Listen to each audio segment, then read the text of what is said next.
Hey everyone, Shaun Stevenson here, author of the Throne series, and June is coming up, which means that June on the Range is about to be here. I actually got kind of excited thinking about June on the Range because I thought, oh, that's kind of fun. I don't read a ton of Westerns, so I would love to read some and find some that I haven't read yet. So I went through my shelves and I thought, let me see what Westerns do I already have and what books kind of fit the Western genre. And so I wanted to share some recommendations with you, especially if you're looking for some middle grade or YA Westerns. A lot of the June on the Range videos that I've seen more are on the side of adult novels instead of middle grade or YA stuff. So if you're kind of into the middle grade YA books and you're thinking, oh, I would love to be part of June on the Range, but I don't know what to read, I've got some suggestions for you, and I've got a few that I think I'm going to read for my June on the Range picks. I don't think I'll make the whole month a June on the Range, like Western reading thing, but I'm definitely going to read a couple Westerns because it sounds kind of fun. And like I said, I haven't read a ton of them. So first off, let's get to some recommendations. So I'm not promising that all of these books are good, but they were entertaining and I enjoyed them. And first up, this is actually more like a new adult kind of range of book. It's not exactly middle grade or YA. It could be considered an adult book, I suppose, but when I read it, I really thought of it as a new adult book. And that is Indiana Jones and the Unicorn's Legacy by Rob McGregor. So this is book number 5 in the Indiana Jones prequel series, which came out in the 90s, and it's a book series I really enjoy. Each book is about Indiana Jones, and it takes him on different adventures before Raiders of the Lost Ark happens. So all of these books are set before Raiders, and they're a lot of fun. It introduces a lot of really interesting Indiana Jones lore, some different adventures that he goes on, and this one is set in the Southwest. So they go to this town that's in ruins, and it's a lot of fun. So it has a lot of Western vibes, and what's interesting about this is it's a Western kind of story set in the Indiana Jones world in the 1920s and 30s. So it's an interesting time period for a Western, because usually Westerns a lot of times take place a little older than this. So that was a lot of fun. There's also a lot of fun with the artifact, in this case the unicorn's horn, which they are on the lookout for, and there's a lot of fun things with that. Of course, this book is book 5, and there are spoilers in this book for some previous plot points in previous books, but I think you could read this one and be just fine. You don't really have to read these books in order, and definitely have read the other ones in the series in order to understand what's happening. But this one was a lot of fun. There's a lot of action, a lot of near misses, all that kind of great Indiana Jonesy stuff. And this one's just a ton of fun. So if you're looking for something that's off the beaten path of a Western, check out Indiana Jones and the Unicorn's Legacy. I think it might be an interesting one with that slight supernatural take on a Western. My next recommend is definitely an adult book, but it is a great one, and I loved it. I was actually thinking about rereading it because this was such a fun book. I'm talking about Skin by Ted Dekker. So this is a book that is technically set in a larger series of books, but it is a standalone as well. So you could read it as a standalone, or you could read it within the larger context of Ted Dekker books. So this book is about a serial killer in a small town, and the town is in Utah, New Mexico kind of area. You're not really sure where. Somewhere like Nevada, somewhere in there. You don't really know exactly where, and that's part of the story. Because the main character, Wendy, she gets lost in that area while she's driving on a trip and comes across a town that is not as it seems. And I can't really say much more than that because this book is wild. I remember it being so scary and so much fun, and I enjoyed it a ton. And there's a fascinating twist.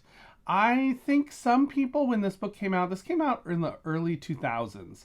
This book, some people did not love the twist. I remember there was a big group of my friends and I who all read these books, and some of my friends did not like the twist. I liked the twist. I thought it was fun. I thought it was really interesting. I thought it was a moment of oh, what? So It was great. But this one's a lot of fun, especially if you like scarier books that are, not super gory. I don't remember this one being really, really gory. It's like not as gory, but it is scary. Like it definitely will creep you out. So definitely check this one out if you're looking for kind of a creepy Western set in a little more modern day, but Nevada, Utah, New Mexico, the Southwest kind of area. And the story plays like a Western story. So check this one out, Skin by Ted Dekker. And then some middle grade recommendations for you. This one I think is one of the most westerny of all of these, and that is Frank Peretti's The Legend of Annie Murphy. This is book number 7 in the Cooper Kids Adventure series, and this one is set in a ghost town, which I'm just gonna say as an aside, I am so intrigued by the fact that R.L. Stine has never done a ghost town Goosebumps story. As far as I can tell, if there is one, please tell me. But there's never been like a Western ghost town Goosebumps book, as far as I can tell. But this book is set in a ghost town, and there is a fascinating ghost situation, is all I will call it, because there's definitely supernatural elements that are at play here, but it's fascinating. It's really interesting. I actually know this book very well because story time. When I was in like 7th grade, I loved writing even then. I love to write still. I'm an author. So I took this book because I wanted to understand the ins and outs of a book that I really enjoyed. So I took this book and I actually typed it up completely on my computer because I wanted to know things like how many words were in a chapter and how many words were in the whole book, and how much like time was given to different characters, and all the different like how many times does he say the word said, and like all these random writing questions that I had that I felt like I can only get the answers to these if I literally take a book apart. So this copy is the copy that I used to write out this entire book on my computer, which I don't think I have that computer anymore, so that file is lost to the computer ether. I have no idea where it is. But somewhere out there in my computer land, there's a file with this entire book typed up. So that was kind of interesting. But this is a great read. It's a middle grade Christian book, but it has a super interesting Western ghost town vibe.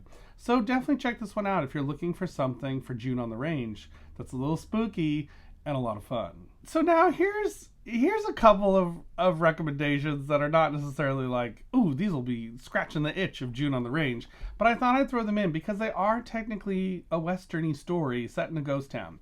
The first one here is Spine Chillers number 12, A Haunted Mine is a Terrible Thing to Waste. So this one is all about a mine. There's a haunted town where there's these characters that are going to revitalize this ghost town, turn it into a campground, and while they're there, someone or something does not want them there. I will say, I actually thought this was one of the creepier Spine Chillers Mysteries books by Freddie Katz. This one came out in the 90s. It's part of a Christian book series that was a Goosebumps knockoff. So it came out at that same time as Goosebumps, and it was kind of capitalizing on that craze. And this one, it actually has some actual danger in it. I have a review of this one up on my channel. I actually read this one by candlelight, like actual candlelight, because I thought, oh, that'll be so fun to do. So I read this book by candlelight at night, and it was a great experience. So if you're looking for something that's just fun and easy, a quick little read, A Haunted Mine is a Terrible Thing to Waste would not go to waste on your June on the Range list. The next one I have is, this would be a great, if you want to pull your kids into June on the Range, especially if you have younger kids that are like the kindergarten, first grade age, this would be a great book to pull them in with and to help them have fun with a reading challenge that I think is great for anybody. And so I'm talking about The Berenstein Bears and the Galloping Ghost. This one, it's not exactly a Wild West story, but there's a lot of horse riding. There's like a ranch involved. There's a ghost. It's a lot of fun. I thought this was a great story and just a great one, especially for kids. These books have tons of pictures, so it'd be a great like read aloud kind of book at nighttime to a kid. So if you want to pull in your kids to June on the Range, this will be a fun one for you to read, and it would count towards your own June on the Range reads.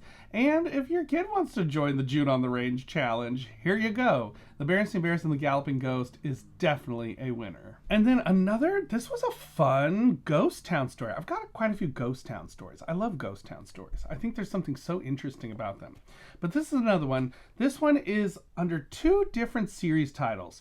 This is under the Caden Chronicles series title, which was the original series title this came out under, but it's been re-updated to Monster Mysteries. And this is Dead Man's Hand by Eddie Jones. And this takes place with a kid named Caden who wants to be a journalist who writes about spooky things. And while they go to this Deadwood Canyon ghost town, this Deadwood Canyon ghost town they go to as a family, he discovers a mystery. In fact, it looks like a dead man's hand in the sand. And so he's wondering what's going on. He's trying to solve the mystery. There's a lot of fun action scenes and some good investigation type stuff. So there's a little bit of a detective-y vibe, a mystery vibe to this that's a little different than Hardy Boys or different than Nancy Drew kind of style books, but it has a lot of journalist vibes to it, which is a lot of fun, and it's set in a ghost town. There is a pretty good action scene near the end, I remember as well, so I enjoyed this one. I thought it was a lot of fun, and this is the first book in the series, so if you're coming into the series and never read any, this is a great place to start. This one is a little more on like the early YA range. It's not exactly middle grade, so this is more like early YA. And now for some of the books I think I might read during June on the Range for my own list that I haven't read. These are books that I had that are all like kind of Western vibes. So I thought, well, maybe I'll read a couple of these or maybe all four of them during June on the Range. The first one is one that was on my old school April TBR that I did not get to. My poor old school April. It totally derailed because I got sucked into a book series that I'd never heard of before, and I read all 6 of those books, and so rest in peace, old school April, until next time when I shall be more disciplined. But this one is book number 6 in the Bite Brothers series.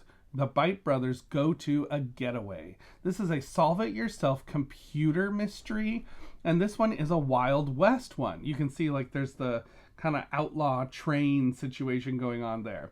And so this one, it's all about these two kids who they use computer programming, and this is an old book, so it's like old-time basic.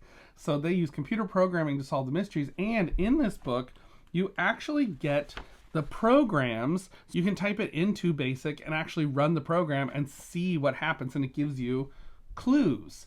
So you can actually find some different BASIC emulators online that you can use to type these in if you still really want to do that.